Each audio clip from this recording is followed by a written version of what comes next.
चहा चांगला की कॉफी चांगली? आता हे पेय आहेत आपल्याकडे कॉमन पाहुणचारासाठी वापरली जाणारी आणि फायदे पण आहेत त्याचे. याच्यामध्ये भरपूर अँटीऑक्सिडंट्स असतात. अँटीऑक्सिडंट्स असल्यामुळं फ्री रॅडिकल्स बॉडीमधले कमी करण्याकरता, त्यांचे दुष्परिणाम कमी करण्याकरता याचा मदत होते. याचे फायदे चांगले जरी असले तरी पण कॉफी चांगली की चहा चांगला असं जेव्हा विचारलं जातं तेव्हा दोन्हीपैकी कॉफीला थोडंसं महत्त्व आहे, चहा सुद्धा त्या बरोबर चांगलाच आहे.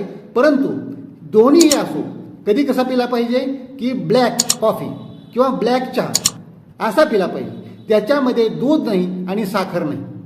अशी कॉफी पिली तरी चांगली किंवा अशी चहा पिला तरी चांगला, किंवा ग्रीन टी असेल किंवा आपण म्हणतो हर्बल टी असेल, अशा प्रकारचे आदलून बदलून आलटून पालटून सकाळी एक घेतलं संध्याकाळी एखादं वेगळं घ्या, असं आलटून पालटून जर वेगळं घेतलं तर त्याचे फायदे होतील. म्हणून कोणता चांगला म्हणण्यापेक्षा बिना दुधाची आणि बिना साखरेची घेतलं पाहिजे.